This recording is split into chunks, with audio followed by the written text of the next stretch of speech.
Lockdown 3.0 आ चुका है, जो कि 17 मई तक अब लॉकडाउन का अगला चरण रहेगा। कुछ इलाके ऐसे होंगे जिनमें अनुमति मिल जाएगी, कुछ कुछ चीजें कर सकते हैं।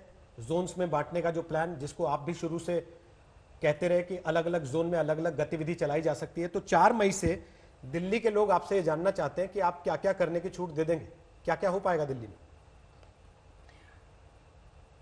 जितनी छूट केंद्र सरकार ने अपने गाइडलाइंस में अलाउ की है, क्योंकि दिल्ली पूरा रेड जोन में उन्होंने रखा है, वो सारी छूट हम अलाउ करेंगे। ये जोन केंद्र की सरकार बनाती है कि राज्य काफी सारी चीजें हैं, जैसे नहीं, केंद्र सरकार आउटर लिमिट देती है। केंद्र सरकार कहती है भाई अगर आप करना चाहें तो ये कर सकते हैं, अगर आप करना चाहें तो ये कर सकते हैं, अगर आप करना चाहें तो ये कर सकते हैं, ऐसे ऐसे कर सकते हैं। 14 अप्रैल को जब हम बैठे थे, जब फर्स्ट लॉकडाउन खत्म हुआ था और सेकंड लॉकडाउन था, तब हम लोगों ने बिल्कुल विपरीत दिशा में निर्णय लिया था। हमने कहा था कि भाई केंद्र सरकार जो मर्जी अलाउ करे, हम अलाउ नहीं करेंगे। तो केंद्र सरकार ने 14 अप्रैल को भी कई चीजें अलाउ की थी, लेकिन हमने कहा लॉकडाउन जैसा था वैसा चलता रहेगा, हम कुछ एक्स्ट्रा अलाउ नहीं करने वाले। आज मैं कॉन्फिडेंस के साथ कह रहा हूं कि दिल्ली सरकार आज कोरोना के केसेस को डील करने की पूरी तैयारी कर चुकी है।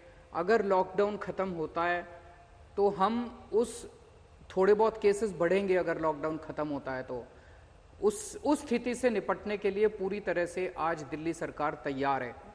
ये थोड़ा सा मैं लॉकडाउन के बारे में बताना चाहता हूं। बताएं प्लीज। लॉकडाउन करने से देश से कोरोना खत्म हो जाएगा, ऐसा नहीं होने वाला।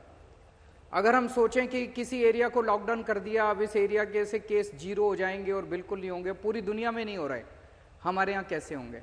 मान लीजिए हम पूरी दिल्ली को लॉकडाउन करके छोड़ दें तो केसेस खत्म नहीं होने वाले। लॉकडाउन का पीरियड एक तरह से कोरोना की इंटेंसिटी को कम करता है। कि मैं केंद्र सरकार को बधाई देना चाहता हूं, प्रधानमंत्री जी को बधाई देना चाहता हूं कि उन्होंने समय रहते लॉकडाउन 24 मार्च को लागू कर दिया। अगर वो देरी कर देते तो हमारी हालत दूसरे देशों जैसी हो जाती और हम इसको कंट्रोल नहीं कर पाते। आज लॉकडाउन के पीरियड में हम लोगों ने अपनी पूरी तैयारी कर ली है और अब हम तैयार हैं कि अगर कोरोना के केसेस बढ़ते हैं तो इन कोरोना के केसेस को डील करने के लिए हम तैयार हैं। मैं छोटे से उदाहरण देता हूं। मार्च के लास्ट वीक में आपको याद होगा पूरे देश के अंदर अफरा तफरी होती थी, पीपी किट नहीं आ रहे, टेस्टिंग किट नहीं आ रही, पीसीआर किट नहीं आ रही, रैपिड टेस्टिंग किट नहीं आ रही, हमारे पास ये नहीं है, हमारे पास वो नहीं है। आप सोच के देखो, अगर उस टाइम लॉकडाउन नहीं होता तो हमारी मेडिकल तैयारी बिल्कुल कुछ नहीं थी। इस लॉकडाउन के पीरियड के अंदर हमने अपने कोविड के स्पेशल अस्पताल बना लिए, कोविड केयर सेंटर बना लिए, कोविड हेल्थ सेंटर्स बना लिए, कोविड टेस्ट सेंटर्स बना लिए, पीपी किट भी बहुत सारे दिल्ली के अंदर रीजनेबली हमारे पास सब सफिशिएंट पीपी किट्स हैं, हमारे पास टेस्टिंग किट्स हैं। अब हम सब लोग तैयार हो गए हैं।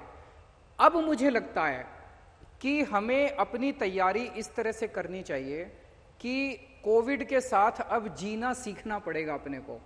कोरोना जाने वाला नहीं है, कोरोना रहने वाला है, कोरोना फैलेगा। आज जितने ग्रीन डिस्ट्रिक्ट्स दिखाई दे रहे हैं ना आपको, ये ग्रीन डिस्ट्रिक्ट्स भी धीरे धीरे रेड हो जाएंगे।